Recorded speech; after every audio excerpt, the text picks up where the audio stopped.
Hola, ¿qué tal? Et bienvenue sur la chaîne des personnes qui souhaitent avoir un style de vie beaucoup plus sain.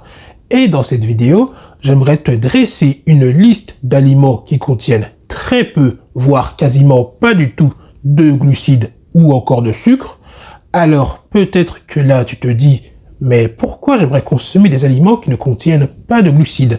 Normalement, si tu as cliqué sur la vidéo, tu le sais certainement déjà, mais au cas où tu ne le saurais pas et que tu as cliqué ici par hasard, l'avantage de consommer des aliments faibles en glucides, c'est que ça contribue dans un premier temps à une perte de poids ou encore à une meilleure gestion de ta glycémie, qui est, je te le rappelle, est ton niveau de sucre dans le sang. C'est vrai que à première vue, avoir un régime alimentaire pauvre en glucides peut paraître assez compliqué, raison pour laquelle je vais te partager ces aliments. Donc, sans plus de blabla, sans plus de transition, je te dis let's go pour la vidéo. Pour commencer, on a les bananes. Évidemment, c'est pas vrai. On a les œufs. Alors, les œufs, ça contient à peu près 0 g de glucides pour 100 g. En plus, c'est l'un des aliments les plus nutritifs qui existent, car dans les œufs, tu peux retrouver par exemple de la choline, des vitamines du groupe B qui contribuent à la santé de ton cerveau, de ton système nerveux. En plus, dans le jaune d'œuf, tu peux également retrouver de la lutéine et de la zéaxanthine qui contribuent à la santé de nos yeux. Les œufs contiennent également du sélénium qui agit comme un antioxydant. Si tu sais pas ce que c'est, les antioxydants, en fait, c'est un peu comme les protecteurs de notre corps, car ils vont nous protéger contre les radicaux libres, qui sont des fichues molécules instables qui peuvent endommager nos cellules, et j'en passe. En gros, les œufs, c'est de la balle.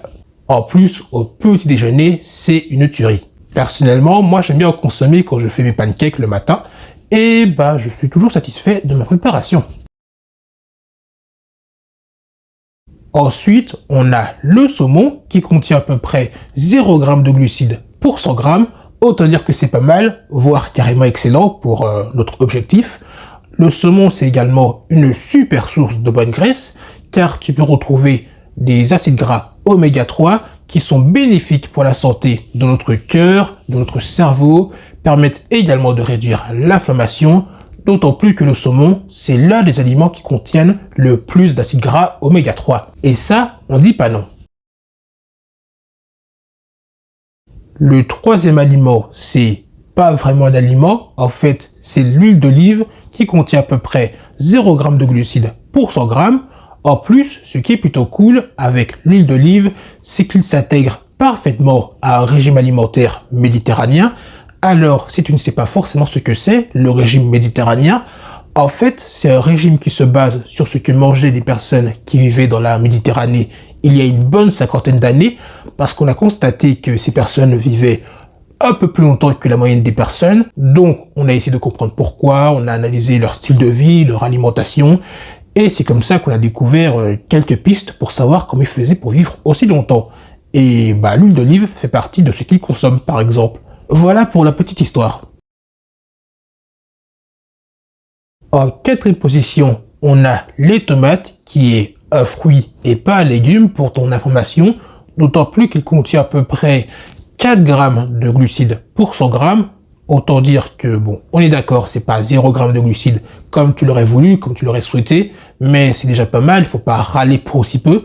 D'autant plus que les tomates, c'est également excellent pour la santé de notre cœur, car ça contient ce qu'on appelle de la lycopène, qui justement contribue à la santé de notre cœur. En cinquième position, on a les avocats, qui est l'un de mes aliments préférés.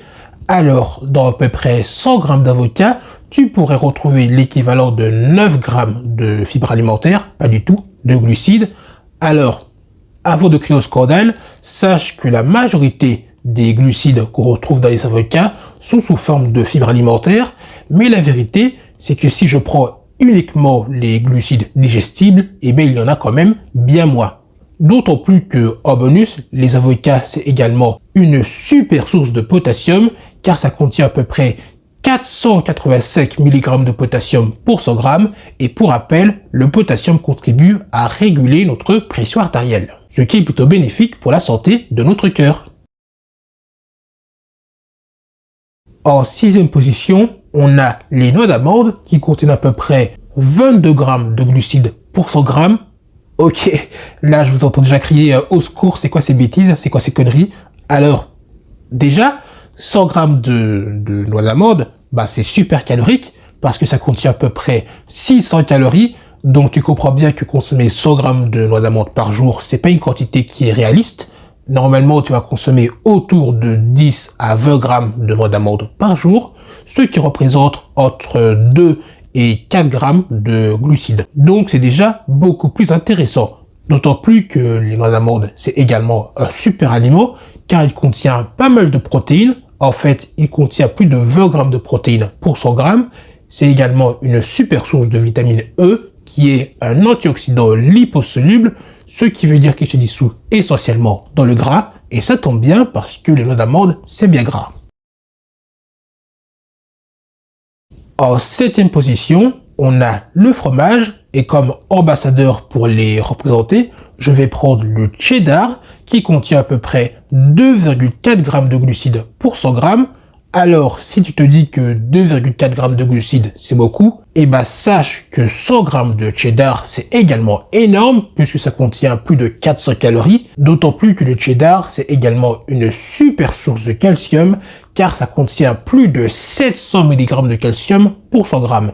Et pour rappel, le calcium est un minéral qui est très important pour la santé de nos os, car il contribue à renforcer justement nos os et réduire nos chances de développer de l'ostéoporose, qui est une maladie qui se caractérise par une réduction de la densité osseuse.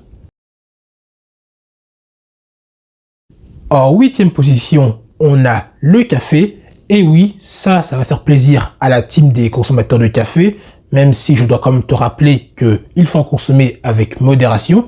Mais en fait, dans 100 grammes de café, tu peux retrouver à peu près 0 g de glucides. Et oui, le café, c'est dépourvu de glucides, d'autant plus qu'il y a certaines études qui ont montré que la consommation de café pouvait contribuer à réduire les risques de maladies neurodégénératives, comme par exemple Alzheimer ou encore Parkinson.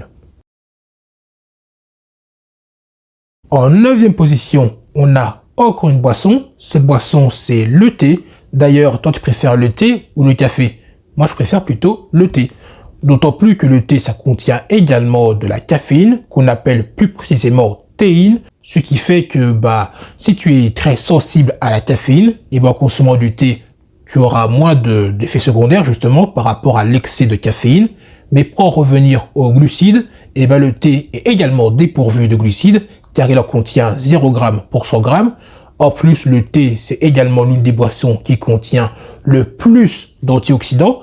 En fait, il contient de la catéchine, il contient également de l'épigalocatéchine, qui est une forme un peu supérieure de la catéchine normale, un peu comme un Pokémon, c'est assez bizarre, je te l'accorde. Et le thé peut également contribuer à une perte de poids. Après, je dis pas que si tu t'assis sur ton canapé en regardant Netflix et en consommant une tasse de thé, tu perdras du poids, mais c'est surtout si tu associes le thé à un mode de vie sain, rempli de sport, rempli enfin, c'est pas très français dit comme ça, mais en gros, si tu bois du thé et qu'en plus de boire du thé, tu fais du sport et que tu manges correctement, tu peux contribuer à perdre du poids beaucoup plus efficacement.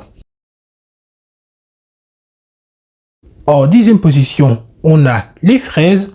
Alors je sais, c'est un choix qui peut paraître assez surprenant, parce que quand on pense aux fraises, on pense à des aliments qui sont quand même assez sucrés, alors que la vérité, c'est que c'est pas aussi sucré que ça. C'est sûr que quand on voit toutes ces confitures de fraises, on se dit que c'est blindé de sucre les fraises, mais pas du tout, car c'est un aliment qui est quand même assez hypocalorique, d'autant plus qu'il contient à peu près 34 calories pour 100 grammes, et en termes de glucides, il en contient à peu près 8 grammes pour 100 grammes.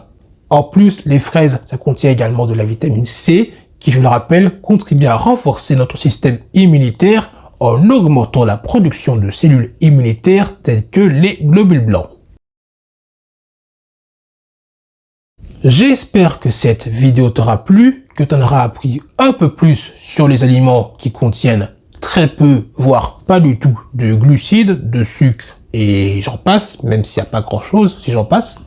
Enfin bref, si ce type de contenu t'intéresse, sache que j'ai une newsletter où j'aborde quotidiennement ce type de sujet. C'est le premier lien en description et sur celui-ci, je parle beaucoup plus souvent de style de vie sain et de nutrition. Sur ce, je te dis à la prochaine, mais surtout, prends soin de toi.